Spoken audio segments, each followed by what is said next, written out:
Essentially, everything in the universe is a question of perfection of geometry. Right now, planets are going around the sun, universe is moving, galaxies are going on. They're all in place the way they are in place, only because of perfection of geometry. One day, for 2 minutes, if the planet Earth thinks, let me go little off the orbit and come back, that's the end of it, okay? If it loses its geometry, it's gone. So, the geometry of the existence is such that today modern science is coming up with what's called as the constructional theory. What they're trying to say is, the geometry and the design of the atom and that of the cosmos is essentially same. Only the complexity and sophistication has multiplied millions of folds. This is something that we have been saying in yogic system forever, for thousands of years, anda pindanda. This means the individual and the universal is essentially same, only the complexity is multiplying. So if it is in design essentially same, if you get it into right kind of alignment, suddenly it does things that you have never thought it can do. If you had a television in 1960s, you would have a bunch of aluminum tubes sitting on top of your home. You're watching your favorite one-channel wonder and it went boop boop. Then you go up on the terrace and do this, it won't work, do this, it won't work. Then slowly get this into that place. Suddenly again the world pours into your sitting room. Just a bunch of aluminum tubes. Just get it to the right place, it absorbs the world and delivers to you in your sitting room. This also, if you just learn to sit right, breathe right, hold everything right in the right place, suddenly this can download the entire cosmos.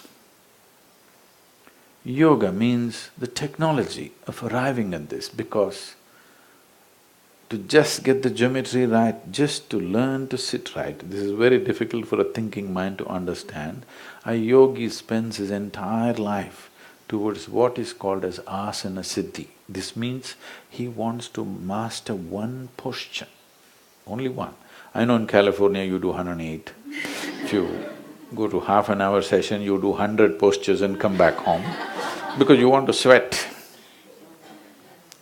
No, only one posture his entire life, he's meticulously arranging, rearranging, minutely arranging it in such a way that if he hits that particular posture, suddenly the entire cosmos is here, not there.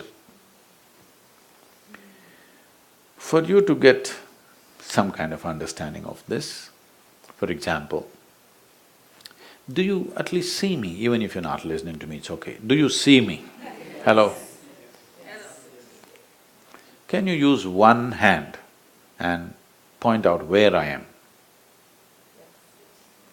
Oh, you got me wrong. You know, I'm a mystic.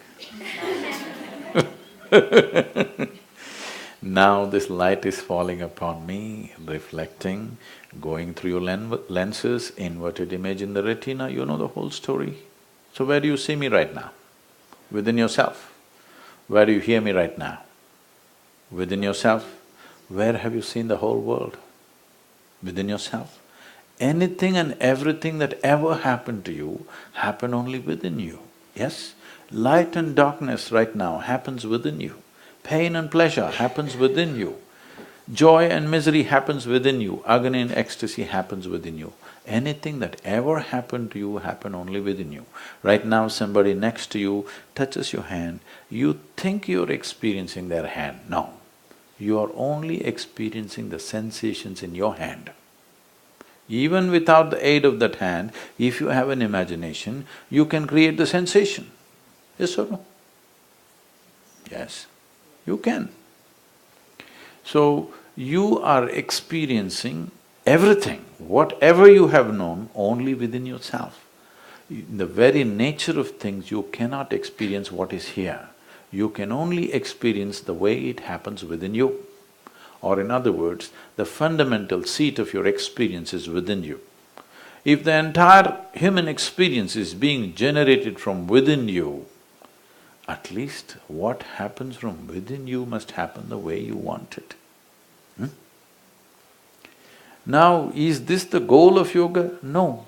This is a small thing that you need to put aside, that your body and your mind are not an issue.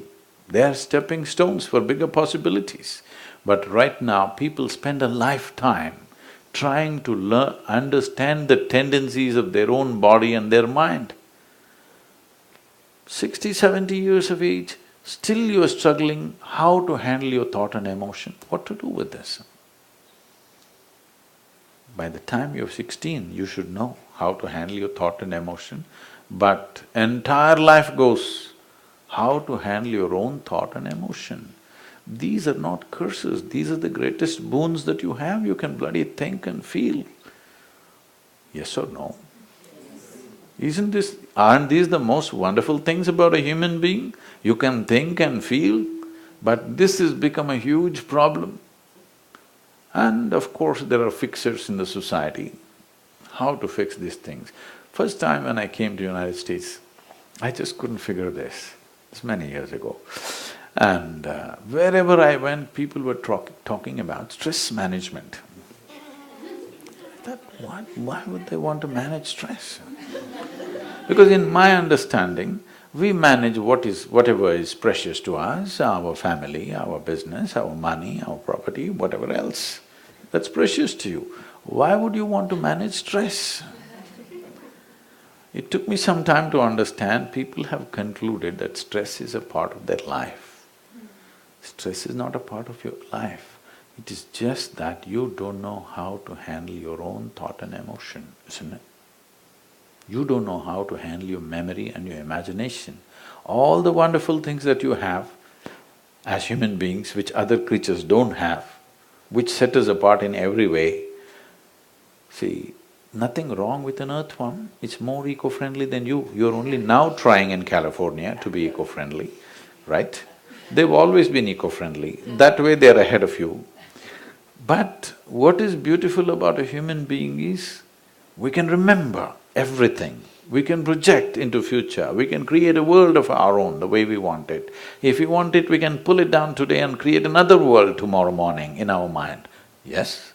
Yes. But that's become the source of suffering for humanity. I hear every year 350 million people in Europe are on psychiatric medication. This is 39% of the population. So a society which has enjoyed generations of economic well-being, 39% of the people, if you withdraw a few pharmaceutical formulations, 39% will go crazy. You call this well-being, I'm asking you. But do you see entire world making a journey in this direction? In many ways, the entire world is trying to make a journey in the same direction of madness. Because the experience of life, as you sit here, the experience of life is not good enough. The world is moving towards chemicals to create experience. I'm not looking at this morally. I'm only talking about the efficiency of it. Sure, chemicals can cause experiences because all experiences within you is also a certain kind of chemistry. What you call as peace is one kind of chemistry. What you call as love is another kind of chemistry, joy is another kind of chemistry, anxiety is one kind of chemistry, madness is another kind of chemistry. There is a chemical basis to human experience, no question about that. Now there is a way to take charge of this, that you make yourself in this way that you are not an issue. If you are not an issue, you can handle any issue. Now the problem is you yourself a big issue. Everything, every gift that has been given to you, every faculty that's been given to you is a big issue. Your cerebral capability itself is a tremendous issue, isn't it? This is the greatest gift, but it's become an issue, it's become a problem. This is because there is no yoga. When I say there is no yoga, don't think I have to stand on my head, that's why it's not happening. No. No yoga means there is no union. You become too much of an individual. You started believing that you're an individual. Somebody thinks you're an individual, that's his problem. But you think I'm this, I'm a world by myself, then life will give you treatment. That's the treatment that is going on right now, suffering. As a generation of people, you're experiencing more comfort and convenience than any generation ever in the history of humanity. Do you agree with me? Yes. But whining like crazy because life is giving you treatment. It's giving you treatment because there is no yoga. The boundaries of who I am has become so rigid that life will tell you in its own way. We can do one simple experiment right now. Put these hands together with your eyes closed, just intensely rub these two hands together for a minute, like this.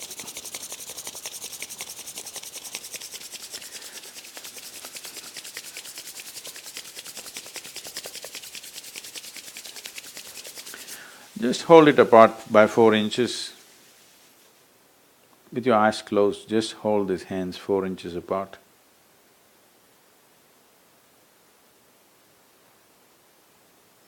Something happening between the two hands?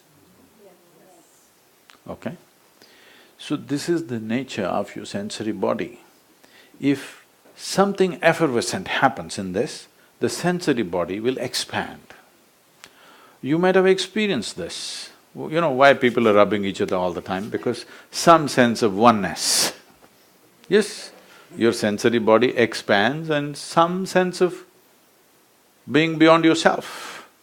It doesn't last, that's a different thing, but at least there is some sense of unity in the thing.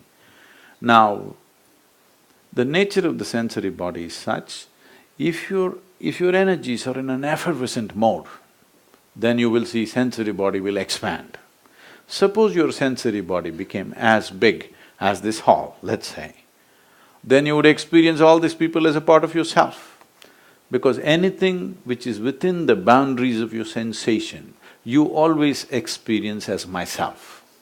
Suppose you experience this one and this one and this one and this one as yourself, then do I have to tell you, don't kill this one, don't harm this one, don't rob this one, don't torture this one? Do you need teaching? I'm asking. Thou shalt not, thou shalt not, thou shalt not, do you need teaching? You would not need any morality because your humanity is full-fledged. Your humanity is full-fledged means your sensory body expanded. Now you felt very clearly, by experience, as you am experiencing the material that I gathered from many places and made body out of it, and now I feel this is me. If you felt everything else is me, then we say you're in yoga.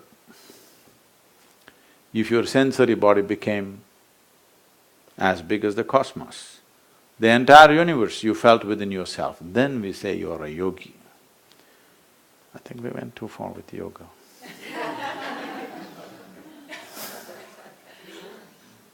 Because your idea of being individual is a very convoluted idea, because you can't exist for a moment as an individual by yourself, without the support of the entire structure, isn't it?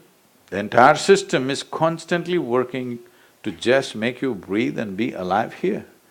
So, this sense of individuality is the basis of everything. All the crookedness, all the evil, all the violence is simply because this is me, that's somebody else, isn't it? Yes, fundamentally, this is me, that's someone else, I don't care what that is. If I experience this is me, then nobody has to tell me how to be. Nobody has to teach me what I should do and what I should not do. If you experience everything as myself, when you experience everything as myself, then we say you're a yogi. That's what being a yogi or being in yoga means. not just turning and twisting our bodies.